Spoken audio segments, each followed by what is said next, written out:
Everyone, आज मैं आप सबसे मिलने आई हूँ एक बहुत ही मोस्ट अवेटेड मूवी लेके जिसका नाम है KGF चैप्टर 2। इससे पहले कि आप इस मूवी में खो जाएं, फटाफट से पहले लाइक एंड सब्सक्राइब कर लीजिए। कहानी की शुरुआत होती है एक हॉस्पिटल से, जहां आनंद, जो कि कल तक अपनी बुक की स्टोरी सबको सुना रहे थे, आज उन्हें हार्ट अटैक आ जाता है और उनकी कंडीशन काफी क्रिटिकल भी होती है। और आनंद के रूम के बाहर उनके बेटे विजेंद्र को दिखाया गया है। क्योंकि अब सबको बाकी की बची हुई कहानी में बहुत दिलचस्पी है, तो वो लेडी जर्नलिस्ट और उसकी टीम आनंद को देखने के लिए पहुँचते हैं, जहाँ रिक्वेस्ट करने पर विजेंद्र अब उन्हें आनंद की लाइब्रेरी में ले जाता है और वहाँ जाके वो सारे KGF की बुक ढूंढने में लग जाते हैं। बहुत मेहनत करने के बाद उन्हें बुक मिल जाती है और विजेंद्र आगे की स्टोरी बताने के लिए रेडी भी हो जाता है, जहाँ से कहानी जाती है अब फ्लैशबैक में। यहाँ पर जहाँ रॉकी ने एक तरफ गरुड़ा को मार दिया है, वहीं दूसरी तरफ KGF में काम करने वाले वर्कर्स ने गरुड़ा के साथियों को भी मार गिराया है। अब गरुड़ा के पार्टनर सब इस होप में पहुंचे हैं कि विराट का अब राज्याभिषेक होगा और वो लेगा KGF, और कुछ तो बीच में विराट को मरवाने का भी सोच रहे होते हैं। बट रॉकी की एंट्री होने के बाद सबको पता चलता है कि रॉकी विराट को पहले ही मार चुका है और अब जो KGF होगा वो होगा रॉकी के अंडर। ये सुन के सारे थोड़ा चौंक जाते हैं और मीटिंग में मौजूद कमल को बहुत ही गुस्सा आता है रॉकी पर, क्योंकि रॉकी अब जबरदस्ती रीना को भी वहीं ले आया होता है और वो सबके सामने ये भी बोलता है कि रीना अब उसके साथ यहीं KGF में रहेगी। जिसे सुन के कमल रॉकी को उसकी औकात याद दिलाता है और उसे मारने की धमकी भी देता है। ये सब सुनते ही भरी मीटिंग में अब रॉकी शूट कर देता है कमल को और सारे हक्के बक्के रह जाते हैं। और इसे देख के अब रीना के फादर भी कुछ नहीं बोलते और रीना को KGF का सबसे सुंदर कमरा दिया जाता है रहने के लिए। तभी दूसरी तरफ रॉकी के पावर में आने से KGF का बहुत ही सुधार हो चुका है। अब सबको अच्छा खाना मिलता है, प्रॉपर रिस्पेक्ट मिलती है, पहनने के लिए अच्छे कपड़े और सर पर छत भी मिलती है, जिसकी वजह से अब सब रॉकी को खुदा मानने लग गए हैं। वहाँ पर मीटिंग खत्म होते ही रॉकी पहुँचता है सीधे वनराम के पास, जो कि गरुड़ा का राइट हैंड था। अब गरुड़ा की मौत के बाद उसको भी बंदी बना लिया गया होता है, मगर अब रॉकी वनराम को मारना नहीं चाहता, क्योंकि उसे लगता है कि अगर वजीर को मार दिया तो यहाँ का खेल कौन संभालेगा। रॉकी वनराम को समझाने की बहुत कोशिश करता है कि वो रॉकी के साथ मिल जाए और काम करना शुरू करे, बट वनराम इसके लिए नहीं मानता। तभी रॉकी उसको बोलता है कि उसे अब KGF का राज पता चल चुका है कि क्यों KGF को 0.3 आउट ऑफ 9 बोला जाता है। इसका मतलब ये होता है कि KGF में है कुल 9 माइंस, जिसमें से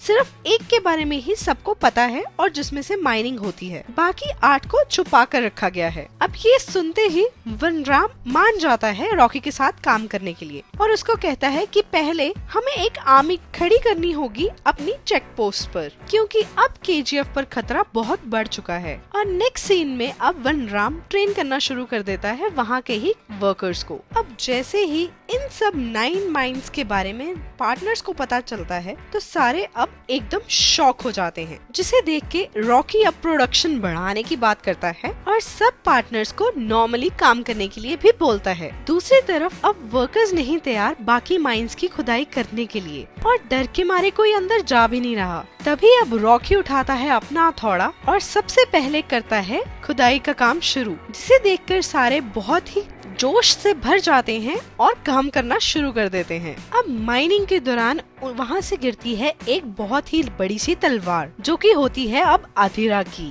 जिसे देखकर वर्कर्स बहुत डर जाते हैं, क्योंकि अधीरा का बहुत ही खौफ होता है। अब दूसरी तरफ अधीरा भी वेट कर रहा था गरुड़ा की डेथ की। अब जैसे ही उसे पता चलता है कि अब KGF है रॉकी के हाथों में, तो अधीरा भी अब अटैक कर देता है KGF की आउटपोस्ट पर, जहाँ पर अभी ट्रेन किए हुए लोगों को खड़ा किया होता है। जैसे ही सिक्योरिटी गार्ड्स को मार के अधीरा अंदर जाने की कोशिश कर रहा होता है, तभी एक लड़का उस पुल को आग लगा देता है, मगर फिर भी जैसे तैसे करके अधीरा अपने मिशन में कामयाब हो ही जाता है और अधीरा वहाँ से चला जाता है। अब सब पार्टनर्स अधीरा की साइड पर हैं, क्योंकि उनको पता है कि अगर रॉकी को कोई मार सकता है तो वो है सिर्फ अधीरा, जिसके लिए अब वो प्लान करते हैं कि किसी न किसी तरह एक बारी रॉकी को KGF से बाहर लाया जाए, ताकि वो अधिरा के चंगुल में फंस सके, जिसके चलते अब वो रीना के डैड को शूट कर देते हैं। और जैसे ही राजेंद्र की न्यूज दिखाई जाती है टीवी पर, रीना तभी केजीएफ से निकल जाती है और निकलते ही उसका पीछा करते हैं अधिरा के लोग। अब रीना को बचाने के लिए पीछे से आता है रॉकी, जो कि सबसे लड़ते हुए रीना तक पहुंच जाता है। और जैसे ही वो रीना के पास पहुंचता है, ऊपर से खड़ा हुआ अधिरा शूट कर देता है रॉकी को और साथ में ये भी कहता है कि वो उसे आज मारेगा नहीं, क्योंकि वो चाहता है कि केजीएफ के लोगों में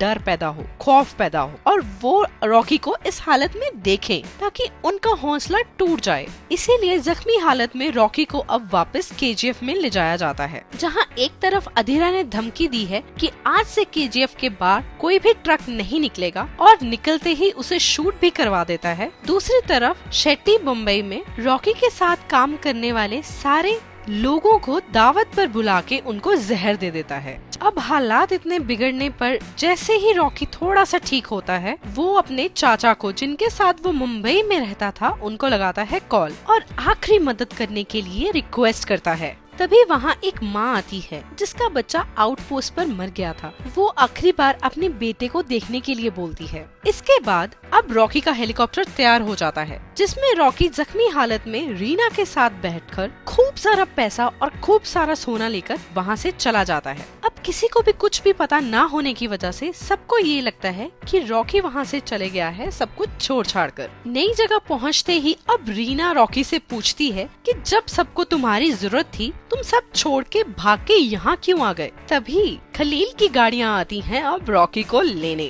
तो रॉकी पहुँच चुका है अब खलील के पास, जो कि दुबई से करता है सोने का बिजनेस। अफ्रीका से दुबई होते हुए वो इंडिया तक ले जाता है। अब रॉकी यहाँ आया होता है खलील को बिजनेस ऑफर करने, जो कहता है अफ्रीका से सीधा सोना जाएगा इंडिया। बट खलील इसके लिए नहीं मानता। वो कहता है वो ऑलरेडी बिजनेस कर रहा है शेट्टी के साथ। तभी खलील को एक कॉल आती है जिसमें पता लगता है कि शेट्टी के सभी लोगों को चाचा की मदद से अब रॉकी ने मरवा दिया है। और साथ ही खलील को ये भी पता लगता है कि वहाँ पे खड़े हुए सिक्योरिटी गार्ड भी आधे से ज्यादा रॉकी के ही हैं, तो वह इस डील के लिए मान जाता है। जिसके बाद अब रॉकी पहुँचता है वापस केजीएफ में और वर्कर्स को बोलता है कि ट्रक्स रेडी किए जाएं। अब जैसे ही ट्रक्स निकलते हैं, अधिरा के लोग वेट कर रहे होते हैं उन ट्रक्स की। अधिरा के लोग रोकने की कोशिश करते हैं ट्रक को, और जैसे ही अब पहला ट्रक रुकता है, उसमें से उतरता है रॉकी और वो बाकी सब ट्रक्स को ऑर्डर दे देता है अब फायरिंग का, क्योंकि अब ये सारा एम्यूनिशन आया है दुबई से, तो इसके आगे अधिरा की फौज भी नहीं टिक पाती। और लास्ट फायर करता है रॉकी, मगर वो अधिरा को जिंदा छोड़ देता है। और यही आता है रॉकी का वायलेंस वाला सुपर हिट डायलॉग भी। दूसरी तरफ जहाँ सब पार्टनर्स मिलके ये प्लान बना के बैठे होते हैं कि वो नारायण की सरकार गिरा देंगे, क्योंकि रमिका एक ऐसी लेडी है जो पीएम बनते ही केजीएफ में से रॉकी को उधेड़ बाहर कर सकती है। अगर उसे पीएम बना दिया गया तभी कुछ हो सकता है। अब नारायण सब पार्टनर्स के साथ मिलके जहाँ एक तरफ अपनी ही सरकार गिराने में जुट गया था, वहीं जैसे ही रॉकी को ये सब पता लगता है, वो साथ ही जैसे तैसे करके सरकार गिरने से बचा लेता है। और अब इसके बाद पहुंचता है रॉकी शेट्टी के पास और उसे भी मार गिराता है, क्योंकि शेट्टी ने बोला था कि रॉकी वहाँ पर आके शेट्टी के पैर दबाए और साथ में एंटरटेनमेंट के लिए अपनी रानी को भी लेके आए, जिसकी वजह से अब शेट्टी अपनी जान से हाथ धो बैठता है। दूसरी तरफ नारायण अब बोलता है रॉकी को कि अगर तुम्हें केजीएफ को संभाल के रखना है तो तुम्हें रमिका को मरवाना होगा, जिसे सुनते ही रॉकी बोलता है कि मैं किसी औरत और बच्चे पर हाथ नहीं उठाता, और अगर औरत गुस्से में हो उस पे प्रहार करने की बजाय उसके आगे हाथ जोड़ लेने चाहिए। अब समय आगे चलता है और टाइम आ जाता है 1981 का, जिसमें अब इलेक्शंस का टाइम है और रमिका की सरकार बन गई है। अब मिस रमिका शपथ लेती हैं प्राइम मिनिस्टर के तौर पे, और उसके बाद कुछ ऑफिसर उन्हें बताते हैं केजीएफ के बारे में और बताते हैं ये एक नेशनल मुद्दा है। तभी रमिका उन्हें प्रूफ्स इकट्ठे करने के लिए बोल देती है। और वहीं दूसरी तरफ अब रॉकी ने तख्ता पलट कर दिया होता है केजीएफ का। वहाँ मानो एक पूरी सल्तनत ही बस चुकी होती है, बहुत बड़ी बड़ी इंडस्ट्रीज लग चुकी होती हैं और बहुत सुंदर घर भी मिल गए होते हैं लोगों को। तभी वहाँ आता है एक दिन आनंद, जो कि वहाँ पे पिक्चर्स क्लिक करनी शुरू कर देता है। तभी जैसे ही रॉकी के लोगों को पता चलता है, वो आनंद को उठा के ले जाते हैं रॉकी के पास। सिर पे बंदूक होने के बावजूद भी आनंद कहता है कि वो ये स्टोरी छाप के ही हटेगा, जिस पर रॉकी खुश हो जाता है और बोलता है तुम्हारी ईमानदारी और तुम्हारे हौसले को मेरा सलाम है। तुम छापो, जरूर छापो, बट छापो बिल्कुल सच्चाई। अब हर तरफ छापे बजने शुरू हो गए हैं गोडाउन्स पे रॉकी के, बट कहीं से भी कुछ भी नहीं मिल पाता और आखिरकार उनके हाथ लगता है एक सोने का बिस्किट, जिस बिस्कुट को ले जाया जाता है अब पुलिस स्टेशन। और जैसे ही ये बात पता चलती है रॉकी को, अब रॉकी चल देता है अपने बिस्किट को वापस लाने। हालांकि अभी तक कुछ खास लोगों ने रॉकी को देखा नहीं होता, बट खौफ पैदा करने के लिए उसका नाम ही काफी होता है। उसके नाम से ही पुलिस स्टेशन में सारे लोग थर-थर कांप जाते हैं जैसे ही उनको पता लगता है कि रॉकी आ गया है। और साथ ही एक पुलिस वाला फटाफट जाके रॉकी को वापस उसका बिस्किट भी दे देता है। रॉकेट पुलिस स्टेशन से बाहर निकलता है, तभी वो एक मशीन गन जिसका नाम बड़ी माँ होता है उसे टेस्टिंग के लिए लेके आया होता है। उसको सेट करके वो दे दनादन फायरिंग करता है अब पुलिस स्टेशन पर। सब गाड़ियां मानो और स्टेशन तहस नहस कर देता है। दूसरी तरफ अब पीएम को कुछ मिल जाते हैं एविडेंस रॉकी के खिलाफ, जिसमें कि वो अब पैसे ट्रांसफर कर रहा है एम्प्लॉइज के अकाउंट में, बट उन सब का ट्रस्टी वो खुद ही है। इसका पता चलते ही रमिका अब बोलती है ये प्रूफ से अब हम उसे पकड़ लेंगे। जैसे ही अभी वो खुश ही हो रहे होते हैं तभी रॉकी पहुंचते हैं अब मैडम पीएम से मिलने, एक गुलदस्ते और एक फाइल के साथ। और मैडम से मिलते ही रॉकी बोलता है इस फाइल में है मेरे काले चिट्ठों के बारे में सारी जानकारी और मैं अपने आप को पुलिस के हवाले करने आया हूँ। जैसे ही अब भी रमिका खुश होने ही लगती है, तभी रमिका की पार्टी के कुछ पॉलिटिशियन आके रमिका को मना करते हैं और बोलते हैं ना तो ये फाइल लीजिए और ना ही इसको पकड़िएगा। पूछने पर पता लगता है कि रमिका की पार्टी के 200 मिनिस्टर्स को फंडिंग भी केजीएफ के यहाँ से ही आ रही थी और अगर ये पता चल गया तो उनकी गवर्नमेंट तो मानो गिर ही जाएगी। अब यहाँ पे पीएम मैडम भी कुछ नहीं कर पाती और वापस आते ही अब रॉकी बंद कर देता है गोल्ड की असाइनमेंट, जिस पर खलीर को बहुत ही गुस्सा आता है क्योंकि उसे लगता है कि अब ये तो ज्यादती है। और वहीं पार्टनर्स भी तो मौका ढूंढ रहे होते हैं रॉकी को किसी तरह से मार गिराने का, जिसके चलते वो अब पहुंचते हैं अधीरा के पास। अधीरा जो कि इतने समय से चुपचाप बैठा था, बट उसके मन में अभी भी बदला लेने की भावना कूट कूट कर भरी हुई थी, जिसके कारण उसने केजीएफ के बारे में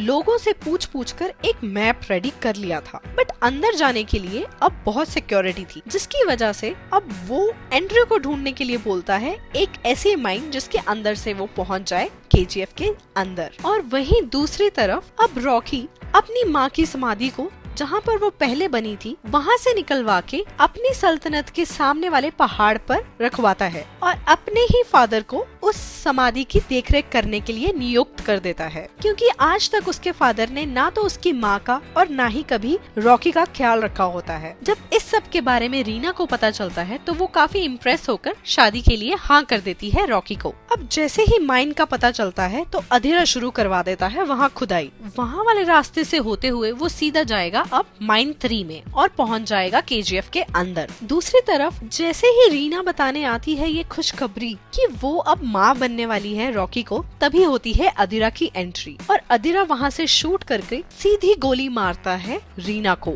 जिसे देखकर अब रॉकी का दिमाग घूम जाता है और वो गुस्से में मानो तिलमिला उठता है। और यहाँ पे होती है बहुत ही खतरनाक फाइट अधीरा और रॉकी के बीच में। स्टार्टिंग में तो अधीरा खूब जम के मारता है रॉकी को उसी तलवार के साथ जो एक दिन माइन में मिली थी, मगर जैसे ही अब रॉकी को याद आती है अपनी बीवी रीना की, साथ ही वो उठता है और अपने हथौड़े से मारना शुरू करता है अब अधीरा को और उसकी जान ले लेता है मार मार के। और यही अब रॉकी को पता चल चुका है कि इसके पीछे मास्टरमाइंड कौन है। वो लहूलुहान हालत में पहुंचता है अब पार्लियामेंट में, जहां पर प्राइम मिनिस्टर साहिबा बोल रही होती हैं कि चाहे मुझे अपनी पोस्ट से इस्तीफा क्यों न देना पड़े, पर मैं रॉकी को नहीं छोड़ूंगी। उसी टाइम रॉकी पहुंच जाता है पार्लियामेंट के अंदर। सब मिनिस्टर्स डर के वहाँ से भाग जाते हैं। तभी रॉकी बंदूक उठाता है और शूट कर देता है पीछे नारायण को, क्योंकि अब रॉकी को पता चल चुका है कि स्टार्टिंग से ही हर चीज के पीछे मास्टरमाइंड था नारायण। उसने ही पहले गरुड़ा को मरवाया, केजीएफ में रॉकी को भेजा, फिर अधीरा की मदद करी, शेट्टी की भी मदद करी।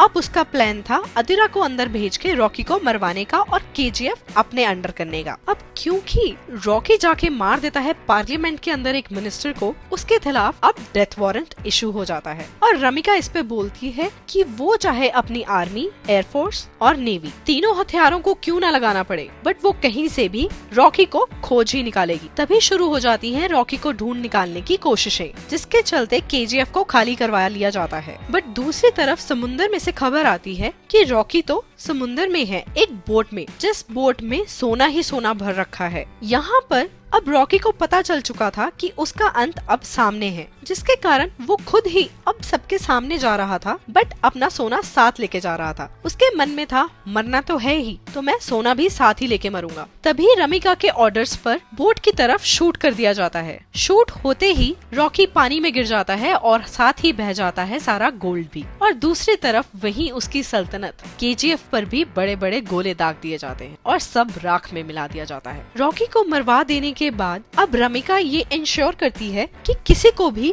रॉकी के बारे में पता नहीं चले, क्योंकि अगर किसी को उसकी अच्छाई के बारे में पता चल गया तो फिर एक हंगामा और बवाल हो सकता है। और इकलौता आनंद ही होता है जिसको रॉकी के बारे में सब कुछ पता भी होता है, जिसके कारण वो रॉकी पे एक किताब लिखता है और उसे पब्लिश करने के लिए रेडी भी करता है। इसी के साथ मूवी का हो जाता है सैड एंडिंग। मगर रॉकी अपनी माँ का सपना, एक सल्तनत खड़ी करने का सपना पूरा कर जाता है जाते जाते भी, जिस पर उसे बहुत गर्व भी होता है। खून वो चाहे कितना भी बहाता है, मगर वहाँ के लोगों के लिए बहुत अच्छे काम भी करके जाता है। इसी के साथ मैं आशा करती हूँ आपको आज की मूवी बहुत पसंद आई होगी और अब मैं आपको मिलूंगी नेक्स्ट मूवी के साथ। तब तक के लिए बाय बाय।